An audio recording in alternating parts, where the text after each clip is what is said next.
At Henry Schein, customers rely on us for healthcare solutions to help manage and grow their practices.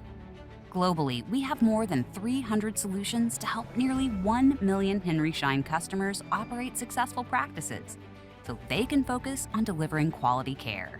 With a business track record of over 30 years, Henry Schein Dental Warehouse is a leading South African-based distributor of high-quality dental consumables and equipment and services to dental professionals in private practice and state health facilities.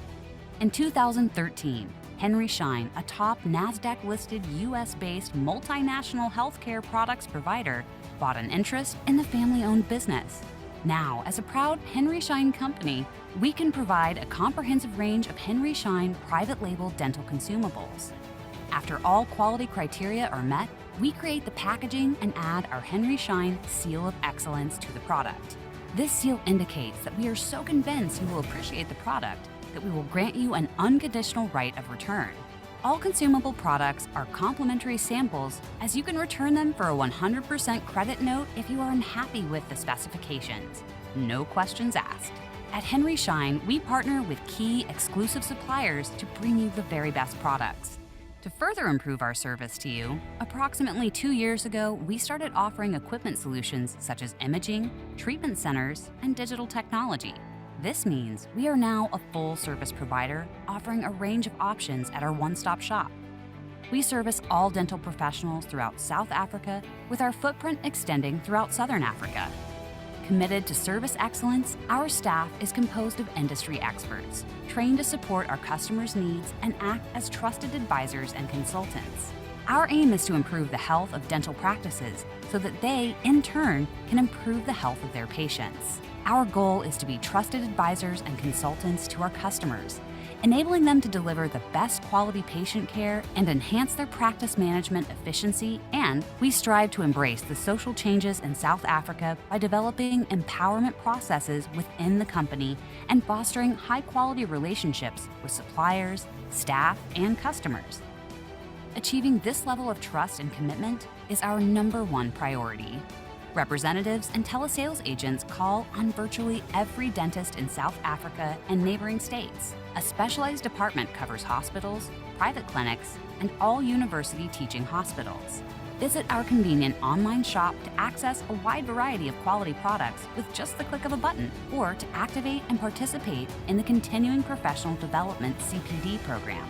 We know your patients rely on you, and that's why you can rely on Henry Schein to be your trusted dental healthcare products provider.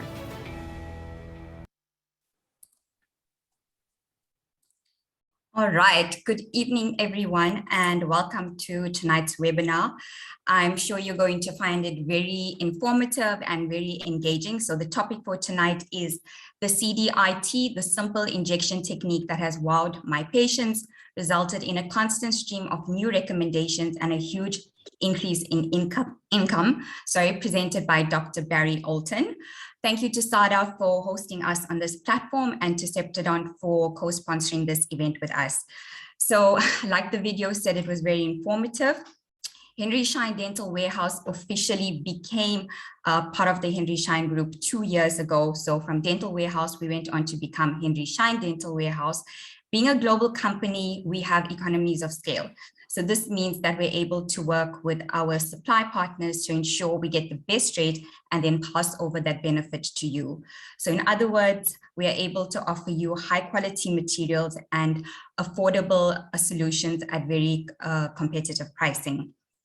Like the video mentioned, all Henry Schein products do come with a seal of excellence, meaning if you're not 100% completely satisfied with your product, you are welcome to a full money back guarantee, which is unconditional.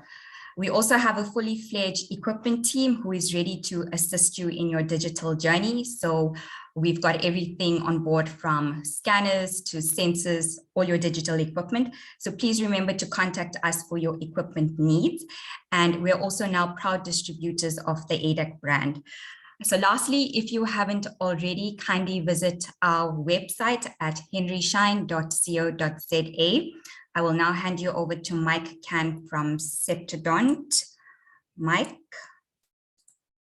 Good evening, everyone.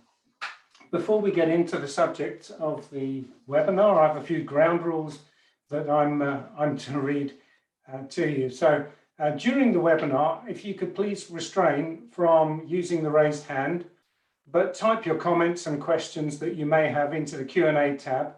We'll get back to you at the end of the presentation, or at least to as many of you as we possibly can. CPD certificates will be loaded in the SADA platform, as well as to the HPCSA platform within 10 days after the meeting. And the event for tonight qualifies for one clinical CEU. So that's that. So I'm Mike Cann, and it's good to be here with you. I'm Managing Director of Septodont here in the UK, and I'm also responsible for our business in South Africa. Septodont, a few words about us. We are the world's leader in the field of dental anesthesia. It's a very specialist area of manufacture, and as such, we are an essential supplier to many practices in around 150 different countries. In South Africa, we have for many years enjoyed an excellent relationship with Dental Warehouse, now Henry Schein Dental Warehouse. And so we're delighted to bring you this evening's speaker, Dr. Barry Oulton. I've known Barry now for more than 15 years, during which time he has delivered many lectures on the subject of practice and patient communication and the part that pain management plays in that relationship. Therefore, I know that you will find this talk this evening a real game changer for your daily dentistry. Dr. Barry Oulton has owned Hazelmere Dental Centre in Surrey in England for 20 years. He's turned it into an award-winning practice with a reputation for outstanding customer service before joining the Portman Dental Care Group in 2018.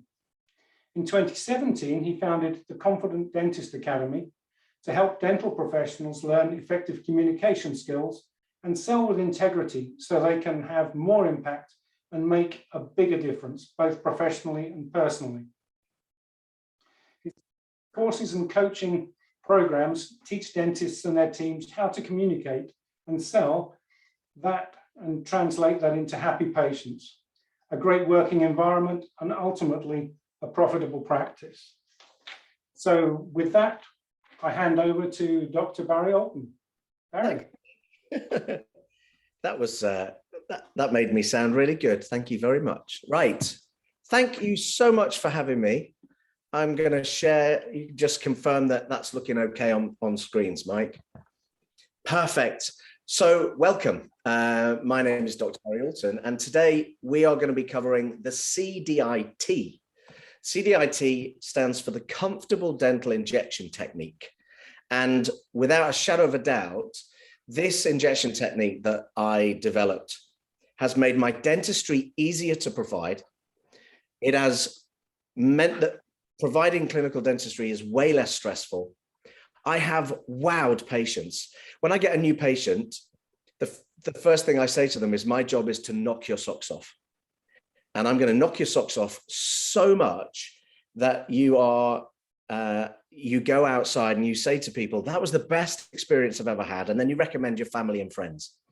So when Mike said I'd owned my practice for 20 years, we got it up to a very high turnover doing routine dentistry without any marketing, because I've utilized this injection technique and my skills of influence to get between 25 and 30 new patients a month pre-qualified via this injection technique.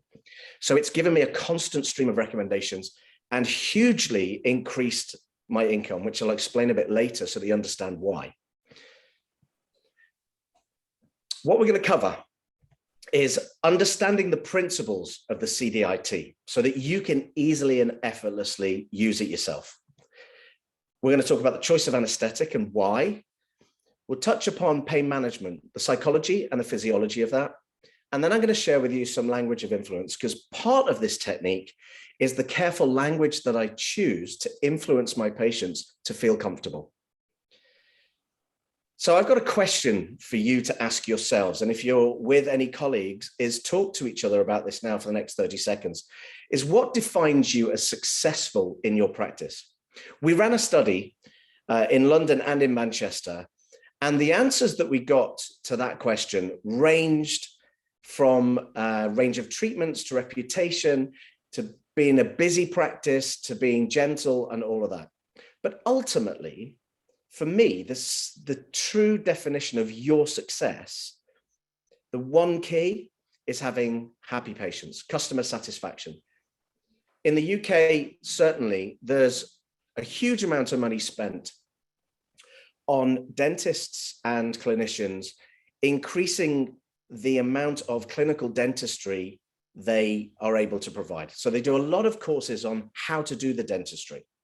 What they don't do is courses on how to look after their patients so that you increase the likelihood that patients want the dentistry that you're now capable of doing. So customer satisfaction is key. So let's have a little look about that, because happy and relaxed patients do a number of things for both us and our business. When you think about happy patients, it increases the quality of the relationships, not only the relationships that you have with your patients, but actually the morale and the culture within the business, within the team. It leads to constant recommendations. Like I said, we're getting word of mouth recommendations. That's our only form of marketing. And we get 5-star reviews. We have Google as our main supply of patients that search the internet. And I'm currently around about 100 Google reviews, all of which are 5-star. And that's because I particularly ask for them. Having a patient relaxed means that it's less stressful for them, but more importantly, less stressful for you and the rest of the team. It means that when the patients are relaxed, they are giving compliments, not complaints. We have 0 complaints in our practice, and we get an increase in our treatment acceptance. And when I say treatment acceptance, I'm really talking about the increase in once-based dentistry. A tip that I'm going to give you now about how I have massively increased the happiness of my patients, their desire for high quality dentistry, and ultimately, accidentally, my income, is that when Doris comes in, and I'm guessing this is a sort of typical patient for you as well. Doris comes in, she's got a DO amalgam in the lower left 5, an MOD in the 6, and maybe an MO in the 7. And she's fractured the distolingual cusp of the lower left 6.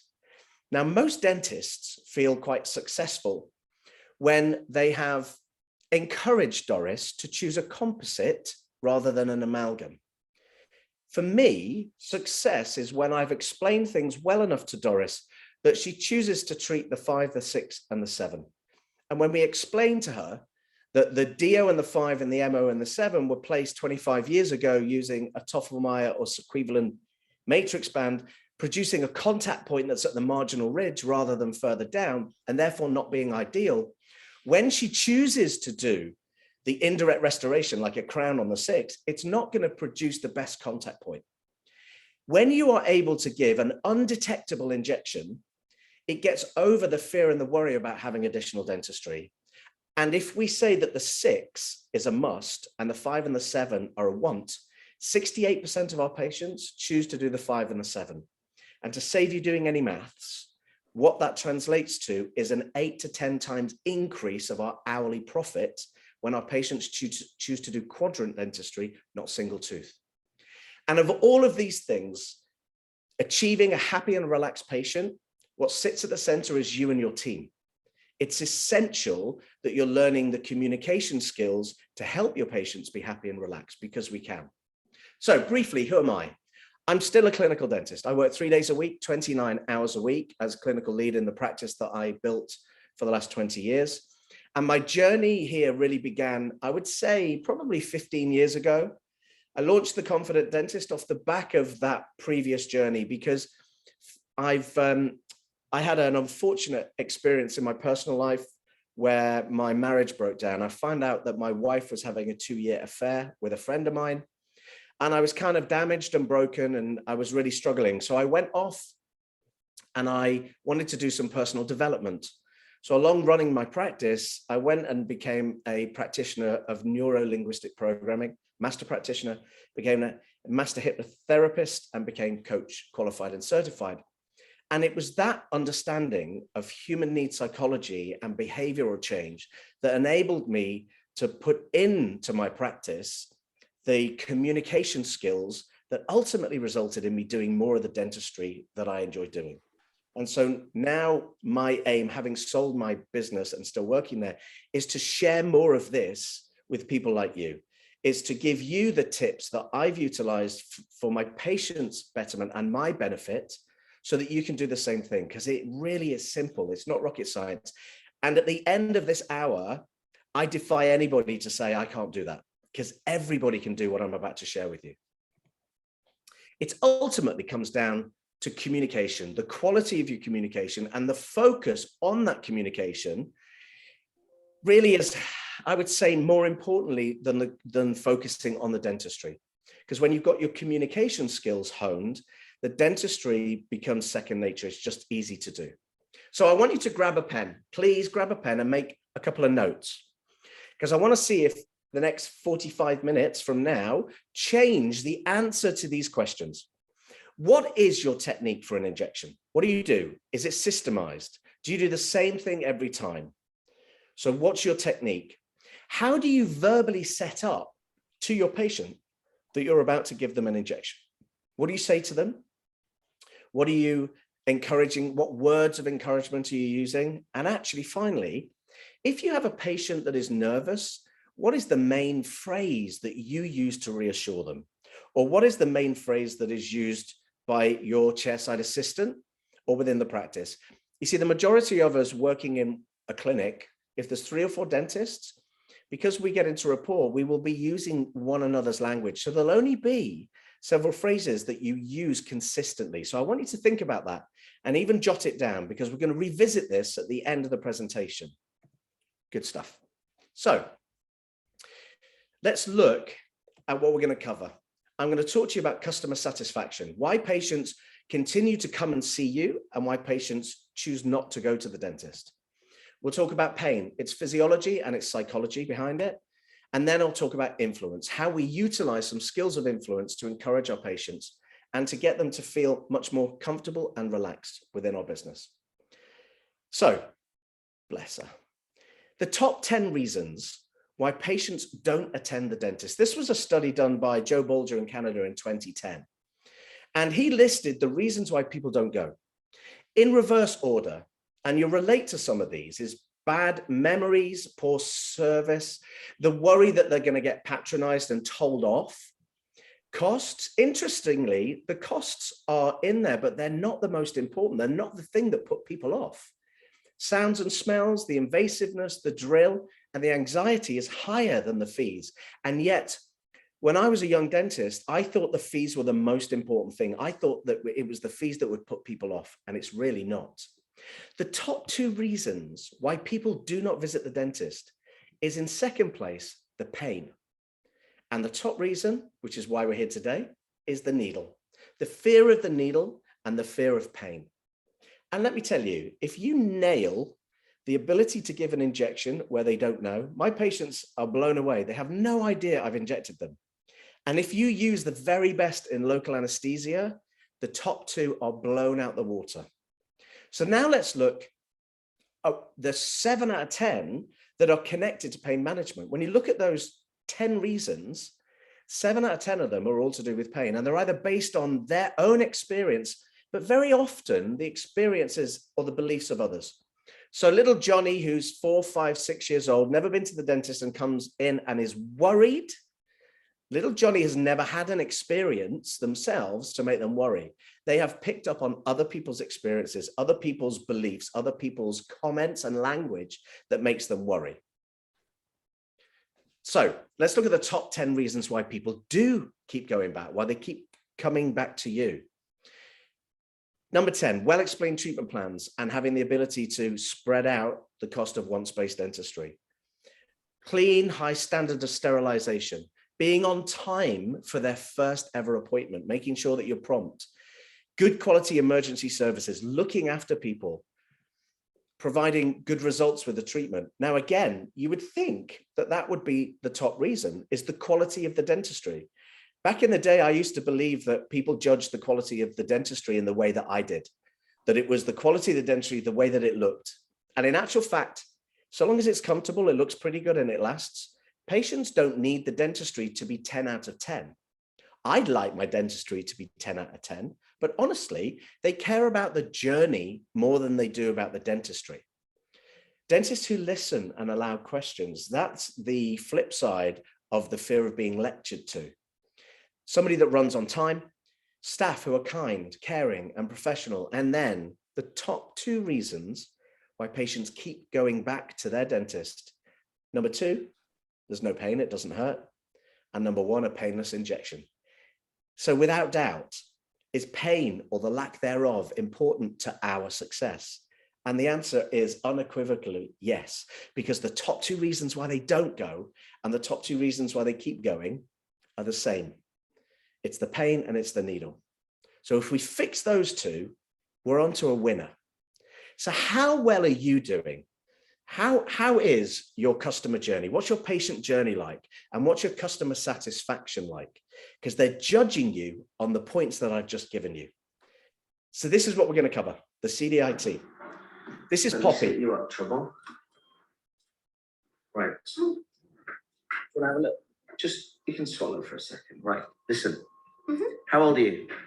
9. 9. We have lots of children that come here that are nervous and worried about having injections. How was your injection? Fine. Did you know you had an injection? No. So do you know that I've just given you an injection up here? No. So was it comfortable? Did you feel it? No. No. So if you know now that you need an injection from me, would you be happy with that because I'm good at it? Yes. So next time if you come for an injection for a filling, would you be more relaxed and happy? Yes, good. Thank you. Do you want to have a rinse out for a second? Yeah. Did you just see the things? Go on, did I just do what things? Did you just see the injections? Why? How was it? How was it? Absolutely fine. Good. Yeah. Good. That's why I'm recording you, right? Because I've got a series of lectures to do around the country, teaching dentists what I just did. But most people think that they can do injections, whereas most patients are worried about it. So tell me, if you don't mind, how were you before last visit? I literally I couldn't sleep the night before. I cried the whole car journey, and then didn't even realise you did it, did I? Good. And so how was it today? Absolutely fine. So you've just had 1, 2, 3, 4, 5 injections. All good? Yeah. Good. So today you came on your own? Yeah. Much more relaxed? Happy to have the treatment?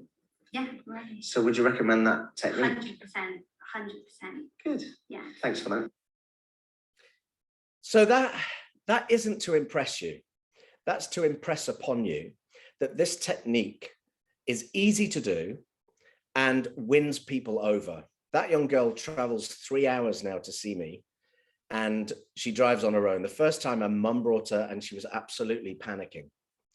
So that's customer satisfaction. You appreciate how important that is. And I want you to consider enveloping the next 2 sections in how you look after your patients. So let's take a look at pain. Let's take a look at the 2 aspects of pain. One is the physiology and the other is the psychology. The physiology of pain. Firstly, I have to give a big thanks to Dr. Andrew Mason, who is a senior clinical lecturer in Dundee up in Scotland. And whilst I'm wittering around, he's actually diligently doing these amazing drawings. And so the illustrations that I'm about to use for you are all very kindly given to us by Andrew Mason. What is pain? Basically, it's a subjective experience, and the International Association for the Study of Pain came up with this definition. This is in 1997, and they said pain is an unpleasant sensory and emotional experience associated with actual potential tissue damage. Now, let's split that up slightly. Pain, unpleasant for most of us, yes. Sensory and emotional. You know that pain is a sensory thing. We feel it, but also there's a high emotional attachment to pain. And very often we are attached and we are connected to the emotion even without the pain. And that's where actual or potential comes in, because my belief, and before the ISAP accepted this, my belief is that very often we can perceive pain and feel pain even without a stimulus. And the ISAP accepted that in 2010 and began to understand that the psychological aspects of pain are as important as the physiological aspects of pain. The first definition was by Descartes. Now, if you see that picture, it's clearly a man. Look at the size of the brain. But Descartes said that pain was fast-moving particles of fire passing along the nerve filament until it reaches the brain. Not strictly accurate, because he believed that there was one filament, but he's not a million miles off. And that was in 1664. This is the pathway of pain, nociceptive pathway. Ultimately, you have at least 3 neurons, and you have at least 2 synapses. Imagine the synapses is like a gate. It crosses through the gate and it continues its journey. So as you look at this, we have the stimulus, the nociceptive stimulus, which is, that is a drawing pin. So on the periphery, on your skin, and it travels through the nerve fibers, and then it has a synapse, one in the brainstem, and then one in the thalamus, up to the cerebral cortex, where we then get this sensation of pain. Let's think about what they travel through for a minute. In the nerve bundle, there are a number of different fibers. There are C fibers, which are really skinny, and they do not have a jacket on. They are unmyelinated. And these transmit the sensation of pain. We then have A delta fibers, a little bit thicker and slightly insulated by myelination. So the the signal of that travels a little bit faster than the C fiber. But then we have 2 further fibers. We have A beta and A alpha. A beta is mechanoreceptor, which is the sensation of touch. It's much thicker. It's highly myelinated, and therefore it transmits the signal incredibly fast. If you were to compare the C fiber to the A beta, it's the difference between a walking pace and an F1 car. And then we have A alpha fibers, which is motor. The first synapse, like I said, is in the brainstem, and the second is in the thalamus.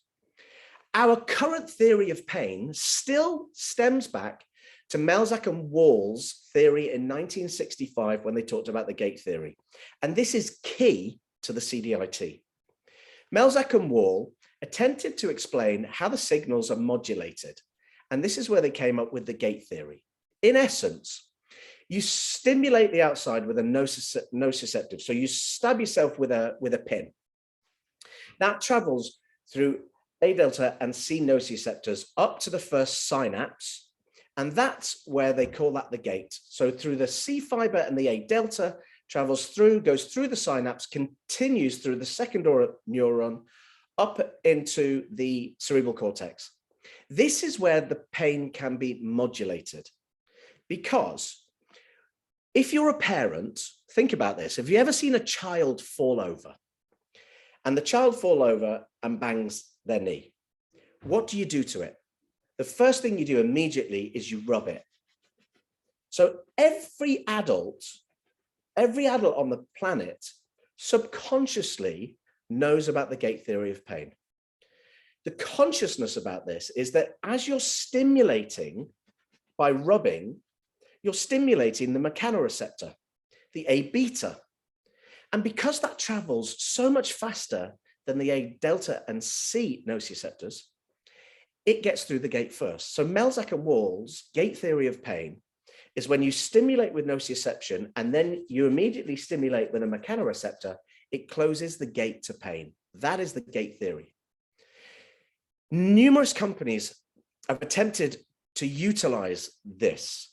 And this Vibrajet, the idea of the Vibrajet was it attached to the old syringes and it had a vibrating button in it and it was vibrating. And the idea is it was vibrating the tip of the needle so that when you inserted the needle, it was stimulating the A beta mechanoreceptors, closing the gate to pain. The problem with this is that it was heavy, it was noisy, and actually more scary to the patient. And when you're coming at a patient with that contraption, they damn well know that they're about to get an injection. So this is what I use as my gate theory of pain stimulator. As I've applied, and we'll come to technique in a minute, but as I've applied my topical anesthetic, I then use this cotton bud to rub the mucosa just before I engage with the needle. And so I've got the benefit of the topical anesthesia, and then I'm stimulating the gate theory of pain.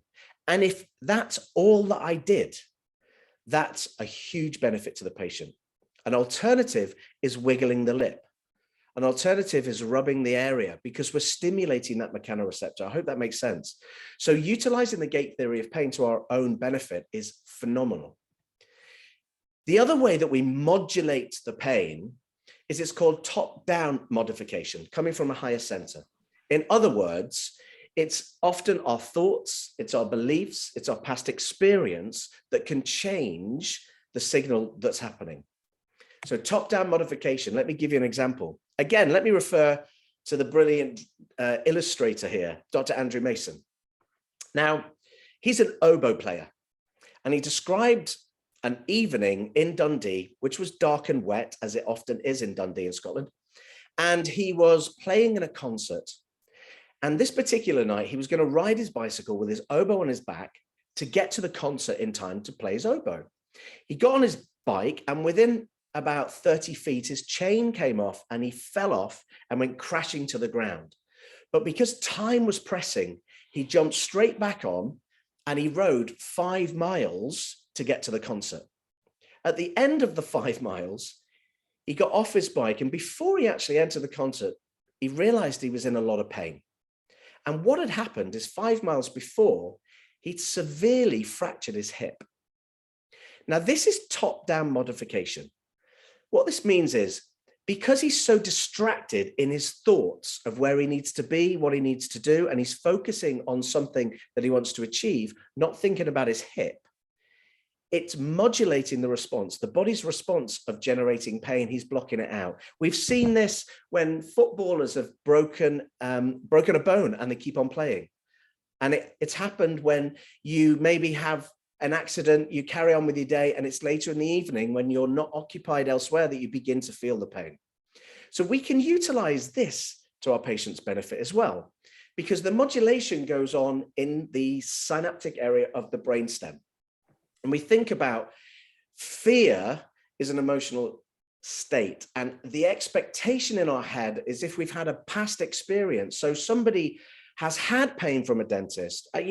When I was younger, I'd get people coming in going, I hate dentists, not you, obviously, but I hate dentists. And I'd say, why? And, oh, it was just so painful. We had this school dentist and he just was really rough and brutal and told me just to be quiet and get on with it. These sort of people already expect everything to hurt. They come in with the expectation.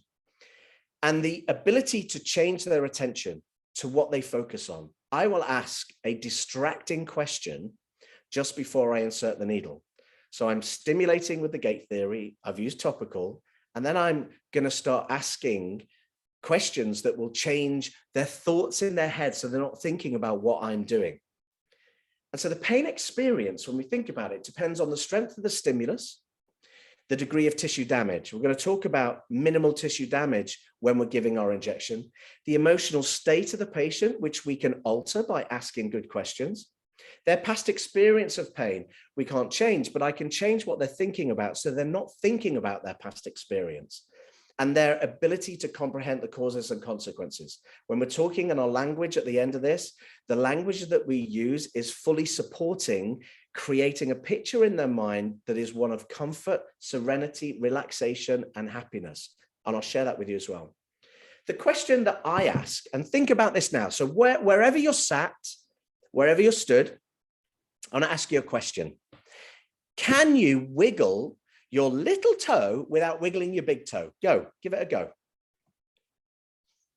Now, I actually don't care what the answer is, but for those 2 seconds, your focus of attention went away from the screen, went away from me, and went down to your feet. That is top-down modification. It's changing your focus of attention for that very moment that I insert the needle for the first time, which means that you're not focusing on it, you're not worried about it, you're not fearful, because you can't hold those 2 thoughts in at the same time. And so I don't really care what the answer is. It's just to distract you. And I use this with adults and children of all ages. So now let's look at the psychology, because it's mixed in with the physiology. We know that physical stimulus will produce certain feelings, but we also now know that psychological stimulus can generate the same feelings. And the research is that they took a group of young computer players playing a computerized game, and they did some functional MRI scans of the brain, and they monitored the brain as they were engaged with this computer. They also monitored the brain when they stabbed them with a needle. And what they found is the brain activity when they stabbed them with a needle was identical to when they were playing the game and they were unfairly removed from playing. And so the psychological effect in terms of brain activity is the same as the physical stimulus of pain. We've also had a gazillion researchers into this, just highlighted one piece in the psychological factors and perceptions of pain. Pain is almost more likely to be reported with those with previous painful experiences. So even if you were able to give a very comfortable injection, there is an increased likelihood that your patient will report pain. Not with my patients when I'm distracting them. The CDIT is about utilizing all of these little points in one effortless technique that maximizes the chance that your patient goes in injection. What injection? Are you joking?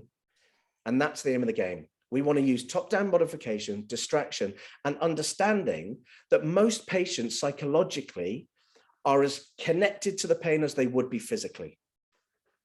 Perception is ultimately reality. And they found through the studies that those with past experiences or had experiences of anxiety are more likely to report pain.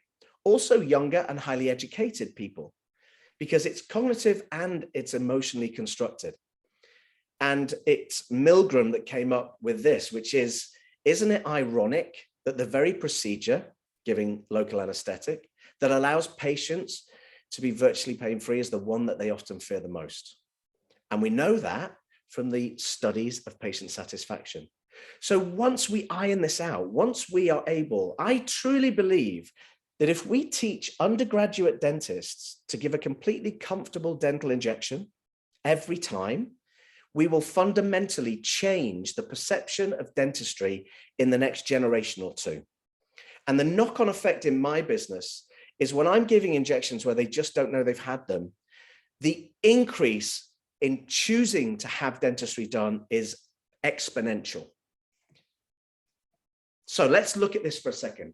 What affects pain perception? Firstly, context, where you are. If you stood in a boxing ring, you expect to get hit and you expect it to hurt.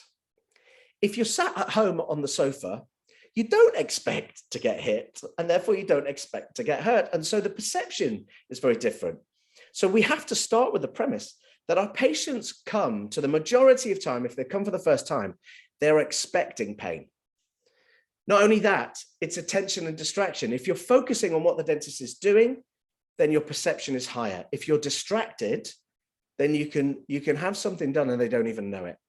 Their anxiety and their fear and sense of loss of control. So you'll find out that one of the phrases I use during the CDIT is to reinforce what I've done and to set them up for next time. Their memory based on theirs or actually somebody else's, and generally speaking, what they remember, they tend to make worse than it actually was. They have a learned pain from their experience in the past, their expectations, their belief, a belief that, oh, dentists hurt or injections are painful. And so I'm changing people's beliefs by doing this. And this is all top-down modification, which carefully handled can decrease pain, but ignored or haphazardly handled can increase their perception of pain. And this is all affected by our communication. Let's look at materials. What do I use for the CDIT? So always, always topical anesthetic. Okay, this is an essential part. And if we took a straw poll now and said, who uses topical anesthetic every single time without fail, we'd be lucky if 40% of you said yes. Now, I want you to think about this for a second. Topical anesthetic, we know, gives us surface anesthesia. And so the majority, the 60% of dentists that don't really use it are like, well, it doesn't really give us much. But I want you to think of it in two different ways. Firstly, it's going to give us surface anesthesia. That's very important for this injection technique. Secondly, and perhaps even more importantly, there's the top-down modification. When I'm about to apply it, no matter whether you're 7 or 70, I'm going to say to you, I'm going to rub in the magic numbing gel. It's like I'm a magician. The magic numbing gel already starts to modify their thoughts about what's happening.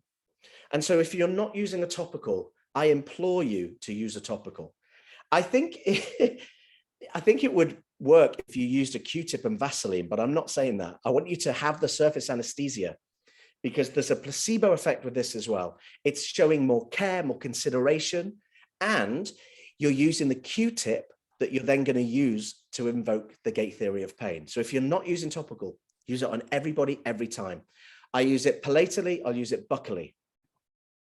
Needles, absolute key, because not all needles are identical.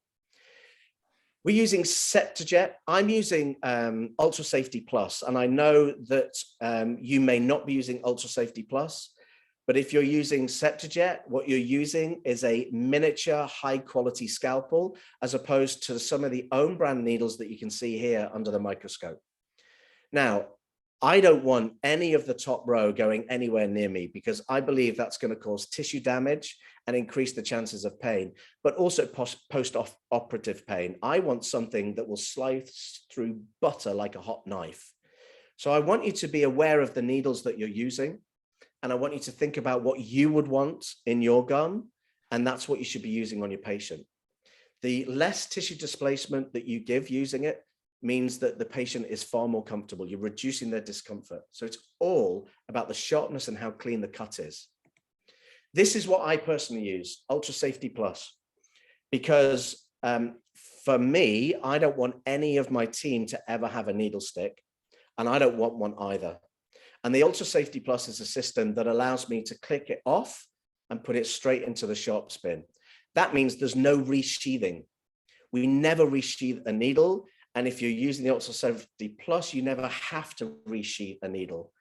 And some people still resheath. And this was a photograph sent to Mike, the gentleman on screen, from a customer saying, oh, I did this and your needle came through the cap, blaming the company, when in actual fact, resheathing shouldn't be necessary, shouldn't happen. Local anesthetics. I'm going to share with you that I only have one local anesthetic in my practice, and it is the top one. It is Articaine. I only use Articaine. I don't use anything else. There's no contraindication in any way, shape, or form for Articaine, and so that's the only thing I have in the practice, because it's the only thing that I need. And you'll also see why in a minute. But here's the list that you've got. You've got esters and amides, and the predominant ones that you'll be using are Lignospan Special, Scandinest, and Septinest. The beauty of Septinest is it allows me to work comfortably, confidently, and stress-free in under 4 minutes on any patient. And that's because for 15 years, I have not done an ID block. Part of the secret of the CDIT is that I don't give ID blocks, even for surgicals, even for endos, even for hot pulps. And for some of you, that might come as a shock. But when I want to have a patient completely unaware of an injection, my choice is always going to be a local infiltration, because I can hide it. I can trick them. I can use words, and I can distract them. With an ID block, there is no way you can give an ID block and then not know it. Now, I believe you can give an ID block and it be pain-free, relatively pain-free, almost pain-free, but you certainly can't give it and go, so did you know you had an injection? Because the answer is always going to be yes. So let me repeat, I haven't done an ID block in 15 years, and I've not had a single complaint. The system that we're using works beautifully. So that's what I want to share with you. There have been reports and misinformation about articaine and its efficacy. And so there are a number of studies that are out that basically say local articaine given as an infiltration is as effective as an ID block with lidocaine. It says here that it was comparable. There was no difference, okay? But there are some reports of paresthesia, discomfort from an ID block. And I wonder whether that's to do with the needles, which I'll share in a minute. Why is articaine so good? It's predominantly because of its lipid solubility, which means it absorbs through the bone much faster and much easier. It gets to where it needs to be faster than anything else. And so I can give a buccal infiltration and happily crack on, even in the lower jaw, in about 4 minutes. If I have any concerns about the patient's comfort, if I'm doing an extraction or if I'm doing an endo, lower endo, I will give a buccal and a lingual, and they don't feel either of them because I'm using the same technique. So infiltration with articaine spreads much faster than lidocaine. I only use articaine because I'm only doing infiltrations, and whether that's buccal and palatal or buccal and lingual, that's what I'm doing.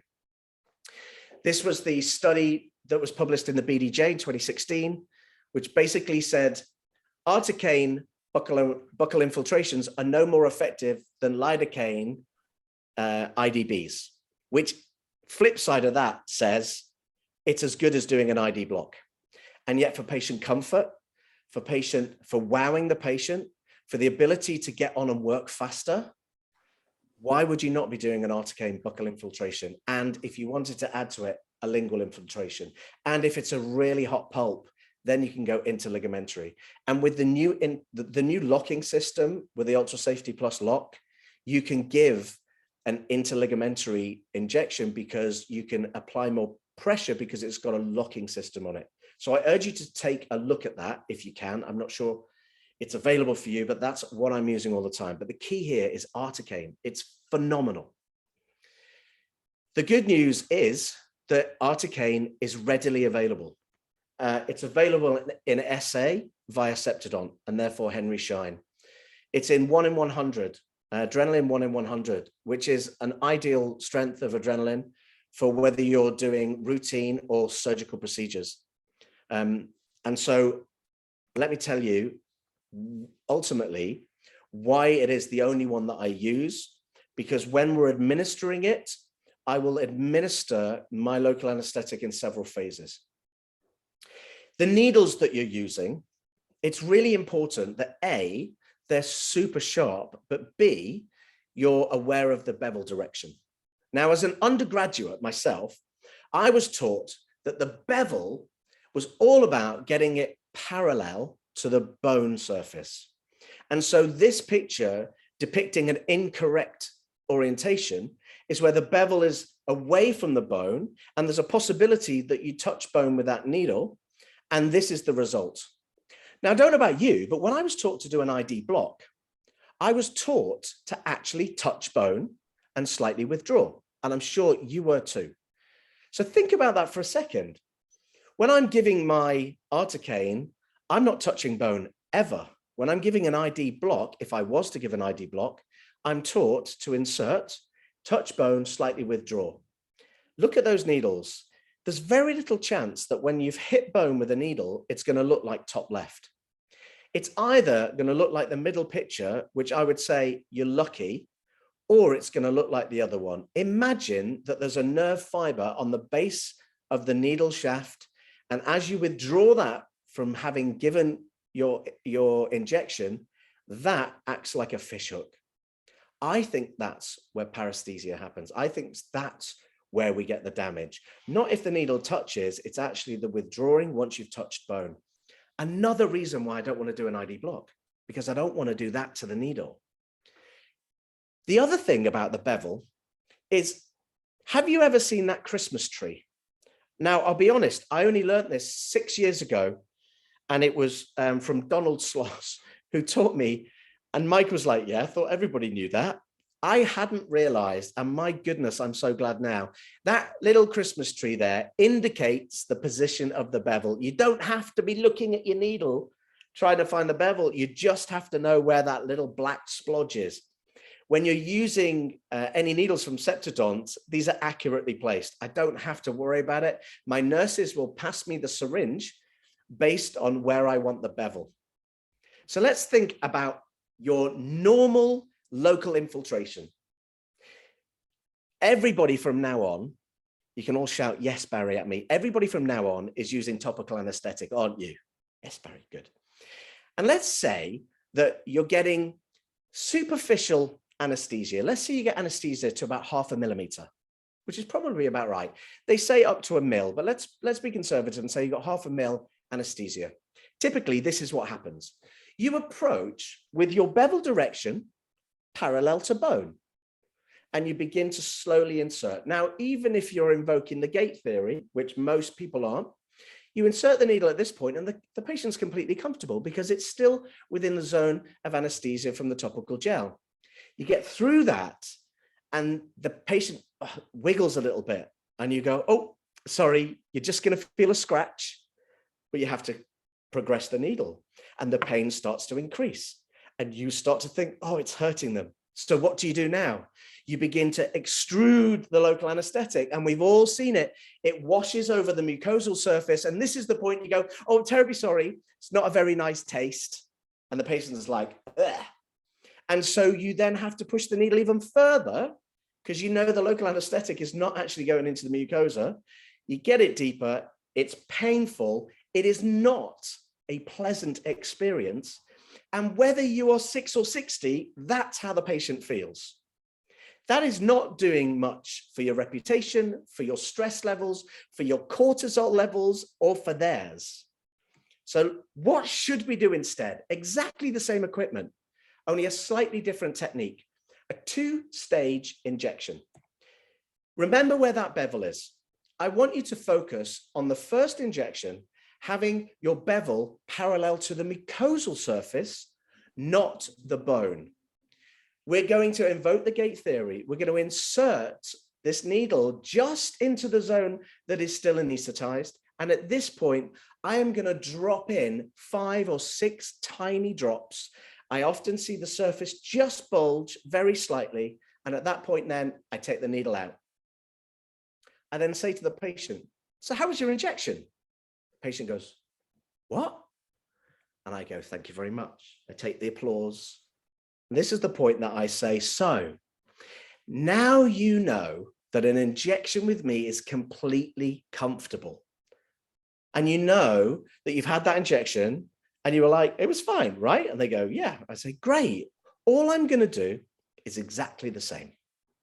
And at that point, then I'm going to angle my needle to where I want the bevel to be towards the bone. And this time I'm going to go in very slowly and I'm going to drip in 1 mil a minute, 1 mil a minute. Tomorrow, what I want you to do is get a syringe, get a stopwatch or your phone or your watch. And I want you to time 1 minute and time extruding 1 milliliter. 1 mil. It's super slow. Imagine, if you would, a hose pipe dripping on a lovely South African steak, and you're just dripping it. All you get is a wet steak. Sacrilege, I know, but you get a wet steak. Imagine now that I connect that up to a power hose. It's the same volume of water, but because it's put through very quickly, it can cut the steak in half. That's what you're doing when you're administering your local anesthetic quickly, is I want you beginning to picture that it's a mini power hose. And I want you to drip it like a hose pipe, not strip the mucosa like a power hose, okay? So super, super slow. In essence, that's the technique. I'm going to share language in a minute, but I'm going to talk you through this, and then I'm going to show you a video of me actually doing it. Then I'm going to annotate it, and then I'm going to share the language. So it's key that we've got a relaxed patient. We're going to use great language of reassurance, of comfort, always topical anesthetic, only articaine, because then I know it's going to work. I consider my bevel direction related to the mucosal surface. I evoke the gate theory of pain by either rubbing the lip or I'm wiggling my Q-tip. Then I penetrate the surface. I administer just a few drops. I remove it. I say, how was your injection? They go, what injection? I say, you're welcome. I take a bow. I then reassure them, top-down modification, that you're not, I've just done an injection and I'm now going to repeat that. Is that okay? And they're like, yeah, that's great. Now I advance the needle slowly and I inject slowly, 1 mil a minute. Okay, that is it. It's super simple. Articaine, I can work on the upper jaw in about 3 minutes, and in the mandible, I tend to leave it 4 minutes. Great stuff. Okay, so this topical gel that I'm rubbing in just makes the gum feel completely comfortable. Good stuff. Okay.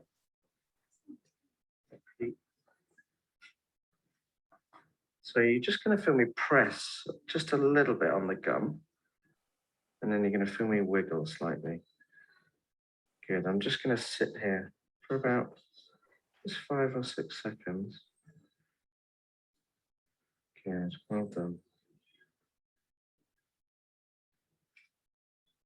Excellent. And relax. How was that? Literally, that's the first injection I've had that I haven't felt. No, I promise. Brilliant. Yeah, that's great. Thank you. Okay, so what I've done, just to let you know, we use that bubblegum topical, which numbs the gum. I've then given the injection. I've given a small amount, and what that's doing now, you'll start to feel this begin to get more numb as time goes on.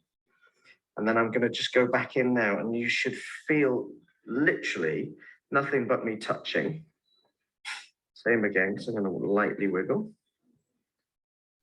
Excellent. And that's it. So now I sit here for about 30 seconds, okay? And we'll just very, very slowly putting the local anesthetic in. Good, well done.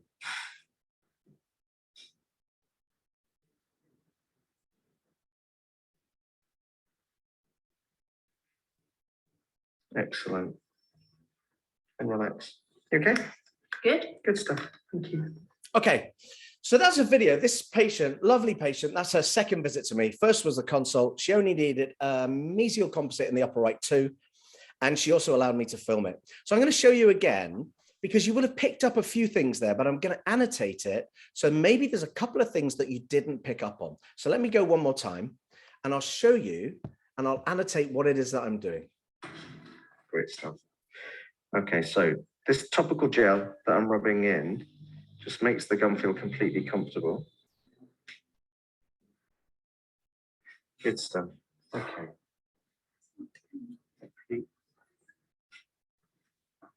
So you're just going to feel me press just a little bit on the gum. And then you're going to feel me wiggle slightly. Good. I'm just going to sit here for about just 5 or 6 seconds. Good. Well done. Excellent. And relax. How was that? Literally, that's the first injection I've had that I haven't felt. No, I promise. Brilliant. Yeah, that's great. Thank you. Okay, so what I've done, just to let you know, we use that bubblegum topical, which numbs the gum. I've then given the injection. I've given a small amount, and what that's doing now, you'll start to feel this begin to get more numb as time goes on. And then I'm going to just go back in now, and you should feel literally nothing but me touching. Same again, because I'm going to lightly wiggle. Excellent. And that's it. So now I sit here for about 30 seconds. Great stuff. Good. Okay. I'm hoping I've got time for language. Give me a thumbs up, Mike. Am I all right for time? You want to talk quickly, Barry? Yeah. Okay. Third section, the language of influence. I want to share a couple of things so that you begin to understand how important your words are. There's things in that demonstration where I'm utilizing some hypnotic suggestions. You don't need to be a hypnotist to be able to do this. As a master hypnotherapist, I have a friend who he had a patient, and it's available on YouTube via BBC Scotland. The dentist's name is Mike Gow. They had a patient, they extracted 2 central incisors, bone grafted, placed 2 implants, sutured her up without any local anesthetic. So we actually don't need local anesthetic. But here's the thing. I don't want to spend 40 minutes getting my patient into a hypnotic trance. I don't want to spend me being the hypnotist and then somebody else doing the clinicians. What I want is great needle, great articaine anesthesia, and then great language that allows me to crack on in 4 minutes. Because ultimately time is money. And if I'm not a drill-in and a fill-in, we're not actually generating an income. So I want to share with you some of the language patterns that will enable you to do the very same thing. Subconscious influence principles. Is what we say important? I think it's more important than you realize. The first rule of the subconscious mind is that your subconscious mind does not process negatives. Your subconscious mind does not process negatives. So let me give you an example. If I say to you, guys, don't think of a blue tree, what do? Even if it's for a nanosecond, you think of a blue tree before you go green tree or pink elephant. Now, before I really understood this, I had 2 young daughters. I've now got 2 daughters, 2 sons. And before I understood this, my youngest, Lottie, would be carrying a glass of juice, and my positive intent is I don't want her to spill it. I want the juice to stay in the glass. So I would say to her, sweetheart, don't spill that drink. In her mind, she can't process don't spill it. So what she has to do is she sees herself spilling it in order to think about not spilling it. In other words, I've caused her to rehearse it. I've caused her to think about spilling it rather than not spilling it. And invariably, it increased the likelihood of her spilling it, and then I chastise her. I told you not to spill it. Where in actual fact, I now appreciate and understand that I encouraged her to spill it. It's the same with a friend who was a catwalk model. And we say, she was saying to herself, don't trip, don't trip, don't trip. And she fell over every single time. And as patients, we want to reassure them. So we use reassuring phrases like, don't worry, don't be scared. Now, you know this already. You've had a young child come to you for the first time, and mum has said, doctor, I've told little Johnny not to worry, and your heart sank and you thought, oh, you didn't, did you? Because subconsciously, you actually already know this. We say things like, there won't be any pain. Then you see their eyes widen, because little Johnny has never associated the dentist with pain, but now he is. So when you're saying there won't be any pain, I appreciate why you're saying it, but I want you to think that you're actually increasing the likelihood. Think about top-down modification. When you're using phrases like this, you're dialing up the pain perception. You're focusing them on the pain. You're focusing them on the hurt. So I want you to start to change what you're saying. Do this as a practice team training. It'll take an hour where you sit down and you identify all of the phrases that you're using that have a positive intent, but maybe are not impacting your patients in the best way, in the most positive way. Use some of my examples if you wish. You know, I want you to begin to change them into positive phrasing. My poor nurses, I think they're bored of me anyway, but they're so bored of me saying, I'm going to make sure you're completely comfortable. And so I want you to sit down, write all of the phrases that you use right now. And when you've exhausted that list, then and only then, switch to creating the positive versions. Support one another in catching each other out. Oh, Jesse, you said that this wasn't going to hurt, or there's only going to be a little scratch, or whatever, and work as a team to eradicate negative language. Look at your marketing material. This is a really pretty picture, but what are we associating dentistry to again? Pain, pain-free. This one, cracking picture, and you can have fear and discomfort when you come to this practice. And this is never ending. Pain, sedation, pills, gas, inhale, drowsy after effects, and worry. I get what the positive intent was here, but actually, whilst these look the same, I much prefer these.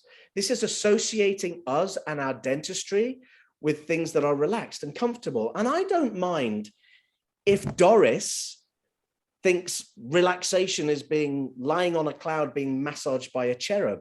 What I know is relaxation and comfort is a much better picture than pain, not hurting, and discomfort. And so consider your marketing material. So now let's go back. Think about what your technique was, because I'm pretty sure it's going to change. how did you used to verbally set up the injection? My patients have no idea. They have consented at some point, but I don't tell them I'm about to stab you with a needle. I'm distracting them. I'm chatting to them. I'm asking them about their toes. And what are the phrases that you're going to start to use to encourage your patients to feel relaxed and comfortable? And ultimately, when you employ the CDIT, then start the journey of never-ending recommendations, referrals, and reviews. Because the point to ask the patient for those three things is this day that you first got this injection done and they were like, oh my goodness, I didn't feel a thing. So that's me. I truly hope that that helps you serve more patients. And I truly hope it has the knock-on and net effect that it did for me, which was never-ending referrals and a massive increase in once-based dentistry being chosen because they didn't fear the needle and the pain. They were completely comfortable and they therefore thought, do you know what? I'm going to get those veneers done that I've been thinking about for 10 years. Thanks for having me. Mike, Q's and A's, I think, sir. Yes, indeed. We have 2, 3. So the first, Barry, my practice has almost 50% elderly patients with Yes. either blood pressure, arrhythmia, or heart issues. Yeah. What would be the safest anesthetic to use for an extraction? Articaine, lingually and buccally, or buccally and palatally. Same technique, no contraindications. Articaine is phenomenal. It's the only one I have. I live in Hazelmere. We have a high elderly population, not 50%, but we have a high elderly population. And I use Articaine on you, whether you're 4 or 74. So next question, this is an interesting one. Can Articaine be used in patients who are allergic to sulfur? What a great question. And I have to put my hand on my heart and say, I do not know. I'm not a pharmacologist, but I tell you what, we will find out the answer to that question. My understanding is purely non-pharmacology is no, because I have no known contraindications to Articaine, but we as a company will get the answer. If we can get that person's email, we will get the answer for them from the people that truly understand it. Now, at the moment, that question comes from an anonymous person. So if we can have a name, then we can get an answer to them. I'd need to refer that as well. Articaine, any anesthetic actually that has adrenaline included in it includes some sodium metabisulfite, which is required to stabilize the adrenaline. Otherwise, you wouldn't have a shelf life that anyone could live with. So, but I don't know what the answer is specifically to sulfur. We'll find out. Next one, Barry, also anonymous. How many mil do you use for lower infiltration? Great question. How many cartridges? Right, so our cartridge sizes in the UK and SA are different. I can tell you that I can use 2.2 mils to take out 4 premolars for an orthodontic extraction. And I have done that. My preference, however, is I will use basically 4.4 mil. So for any normal procedure in one area, I'm using 1 cartridge UK, and generally not the full cartridge. You could use 1 cartridge.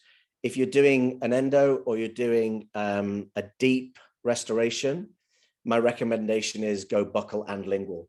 And where you go lingually, because I haven't got a drawing of it, is you want to go pretty much lingually where the apices of the tooth is. And that's where it's not attached to the mandible. And so it's super easy to bubble up. Same procedure.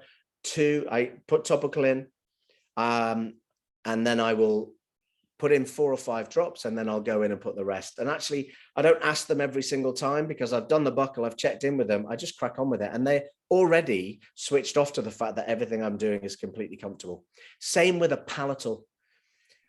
Oftentimes, can I just say that instead of a Q-tip, because the Q-tip picture I used there has a plastic shaft, a plastic handle. We can't get those in the UK anymore. They've gone purely to paper and card.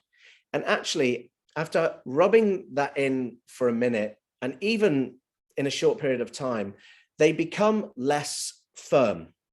And so I will, more often than not, when I'm doing a palatal injection, I'll use my mirror head, my mirror, and I'll actually sometimes put the topical on the mirror head, and I'll use my mirror to apply pressure.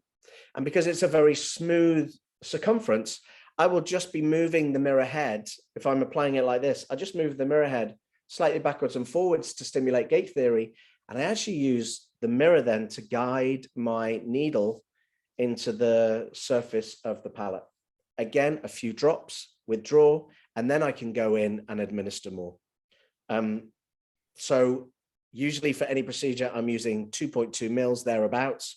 If I'm doing an extraction or a hot pulp endo, I might go to 2 cartridges, but it's so effective that we use less local than I would have previously. Okay, two related questions next, really about mandibular infiltration using Yes. articaine. Could you please explain the position you inject for mandibular infiltration technique? And someone else, Christoph, also asking about lower 7s and 8s. Does the thicker bone buccally affect the injection?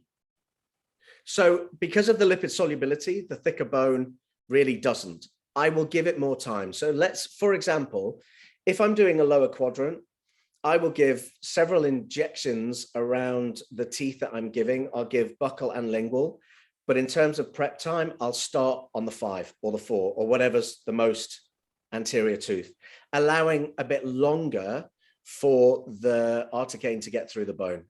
Typically, it's still 4 minutes, but I still want to leave it the longer period of time. Where do I inject? I'm injecting into the buccal sulcus.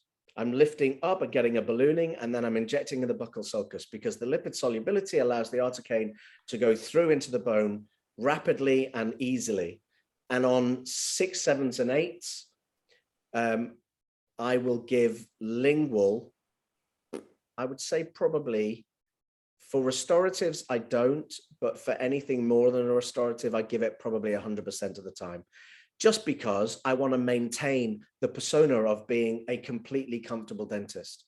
And for the sake of a great technique that's comfortable, I might as well do it anyway. So position-wise, buccal sulcus, and lingually, I'm aiming for it to be going towards the apices of the tooth. Okay, next question. Thank you very much. Is articaine safe in pregnancy?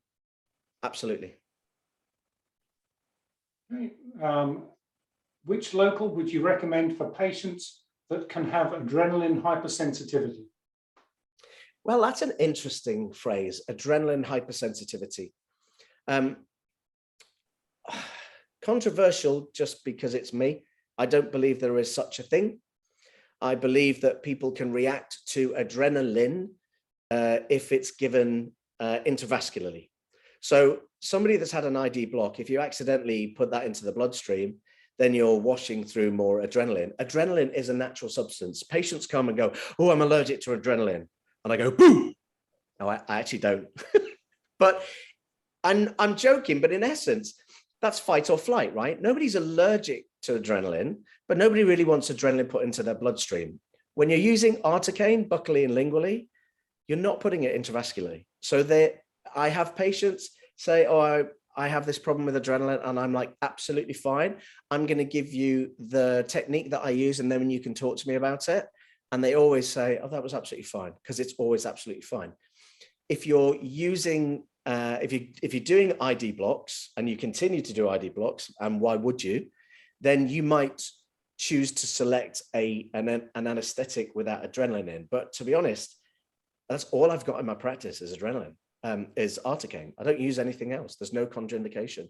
And somebody that thinks they're hypersensitive, it's how I then communicate the fact that when somebody goes boo, it's adrenaline that is released into their body.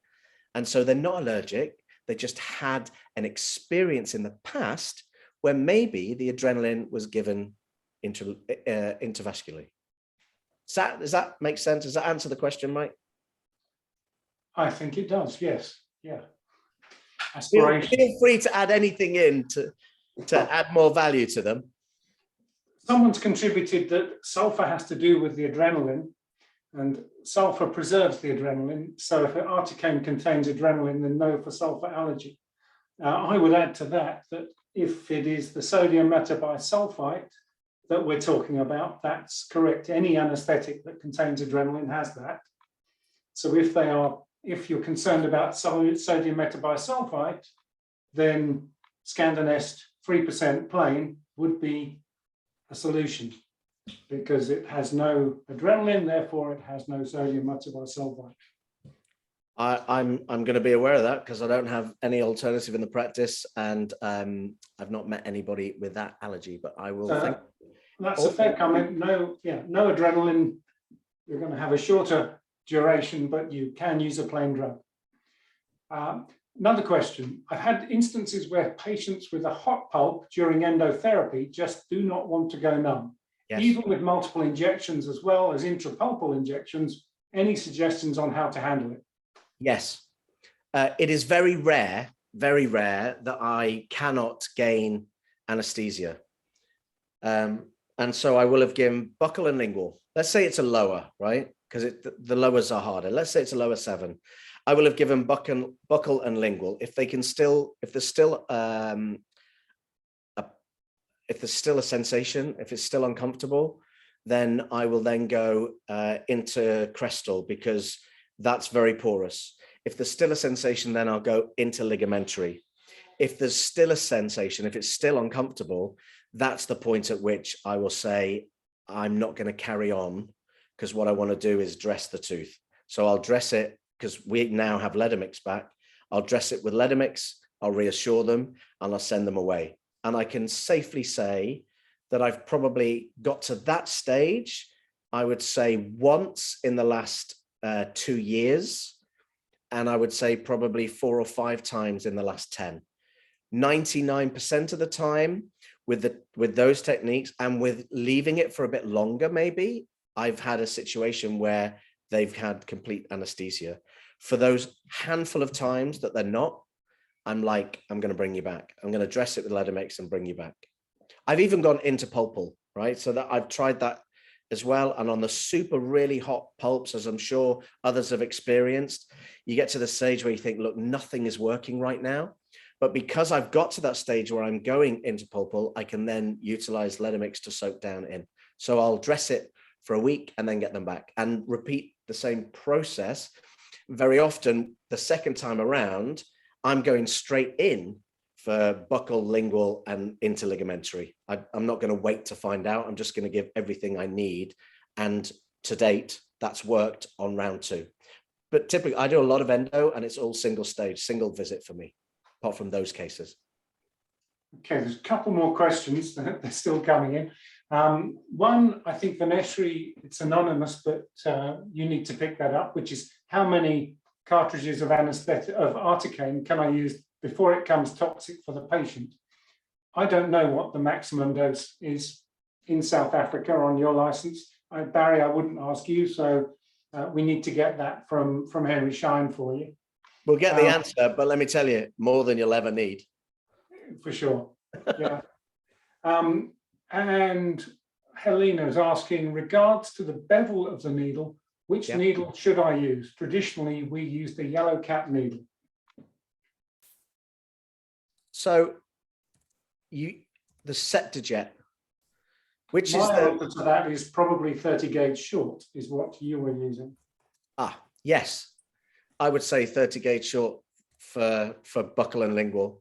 You can get the shorter needles. Is it purple? But there's an ultra short. That's right. Yeah. Yeah. I don't use those. I guess you could use those, but I'm 30 short. It's very interesting. We've seen a big change in the way it's obviously related to the use of infiltration. The 30 gauge short is now our top selling needle. Used to be the 27 gauge long. Oh, yeah. So, it used to be a needle for blocks, and now it's a needle for infiltration. Yeah, 100%.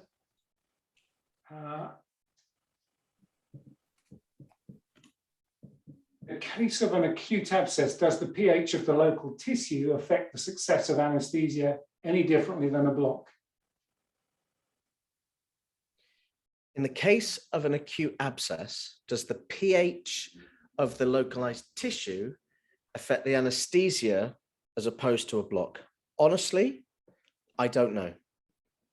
I've never analyzed or needed to understand what the pH is during an infection because I have been able to administer local anesthesia in such a way that I can treat the tooth without needing to effectively go near the abscess. A technique that I haven't told you is that for all children that I'm treating, even for extractions or whatever, I will give the buccal infiltration, and my palatal injection is always given from a buccal aspect. So I'll give the local, they'll be like, oh my gosh, that was amazing. I'll talk to them, I'll chat to them, I'll be playful. And then I'll say, I'm going to repeat it. And because I've anesthetized, I'll go into papillary. My nurse is then watching out for the blanching of the mucosa on the lingual or the palatal. At that point, when I then leave it literally 20 seconds as I come around, then I can give a palatal. If I have a patient who has an abscess that I am concerned about being close to, then I'm going to come with articaine from the opposing side. So if they've got a buccal swelling, I'm going from palatal. And then I'm going interligamentary from palatal. And I'll be avoiding the going, because you don't want to be injecting into an abscess. If you can't drain it, then I'm going around it. But I'm sorry, I can't answer the pH. Okay.